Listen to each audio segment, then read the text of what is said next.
اگر آج کسی سے سوال کیا جائے کہ آپ نے اپنی کوئی وصیت تیار کی ہے تو اگلا بندہ حیران ہو جائے گا، حیران ہو کر آپ کو دیکھے گا، ممکن ہے آپ سے لڑ پڑے کہ آپ کا خیال ہے کہ میں مر رہا ہوں۔ تو بھئی کسی کو کیا پتہ ہے کہ اس نے کتنا عرصہ باقی رہنا ہے۔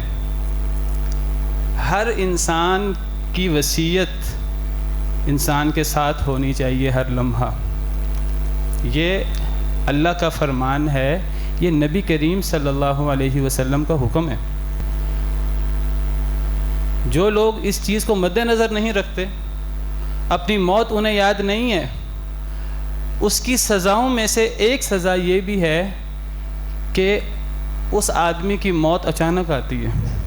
اس آدمی کو مہلت نہیں ملتی کہ وہ مرتے وقت اس کو کچھ مہلت مل جائے اور وہ اس مہلت سے فائدہ اٹھا کر اپنی اصلاح کر لے۔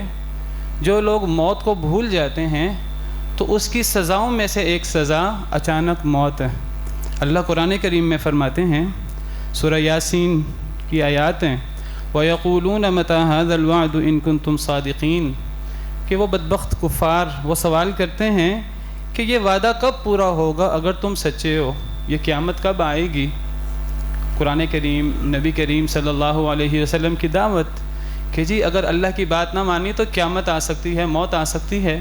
تو آگے سے مذاق اڑاتے تھے کہ یہ موت اگر آنی ہے، قیامت اگر آنی ہے تو آتی کیوں نہیں ہے، ابھی کتنا عرصہ باقی ہے قیامت آنے میں۔ یہ مذاق اور استہزاء پر مبنی یہ سوالات۔ تو اللہ اس کا جواب دیتے ہیں، ما ينظرون الا صيحة واحدة تأخذهم وهم يخصمون۔ یہ جو قیامت کے بارے میں استہزاء کرتے ہوئے سوال کر رہے ہیں، اللہ فرما رہے ہیں ایک چیخ کی بس دیر ہے۔ پھر اللہ فرماتے ہیں فلا يستطيعون توصية، وہ ایک چیخ آنے کی دیر ہے، وہ ایک چیخ آ گئی تو ان کو وصیت کرنے کی بھی مہلت نہیں ملے گی۔ ولا الى اهلهم يرجعون، اپنے گھروں کی طرف بھی نہیں لوٹ سکیں گے۔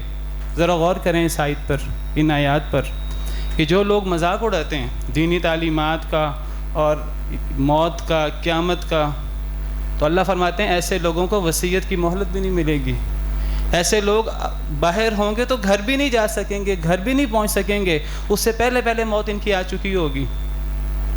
پچھلے دنوں ہمارے ہاں ٹرین کا حادثہ ہوا، تو کیا خیال ہے، وہ بھی تو اپنے گھر ہی جا رہے تھے یا کہیں گھر سے نکل کر کہیں اور جا رہے تھے، وہاں سے انہوں نے واپس گھر جانا تھا، اپنے گھر جانے کی مہلت نہیں ملی۔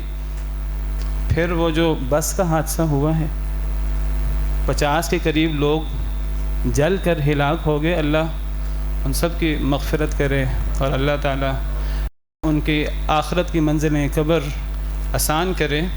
تو وہ بھی تو گھر ہی جا رہے تھے۔ تو جب انسان کو موت یاد نہیں ہوتی تو کوئی پتہ نہیں ہوتا کہ کب موت آ جانی ہے، تو انسان کو ہر دم اپنے آپ کو موت کے لیے تیار رکھنا ہے اور ہر دم اپنے آپ کو اللہ کی جواب دہی کے لیے تیار رکھنا ہے۔ اگر کوئی وصیت کرنے سے متعلق چیز ہے تو انسان کی ذمہ داری ہے کہ انسان وصیت کا انسان دھیان کرے۔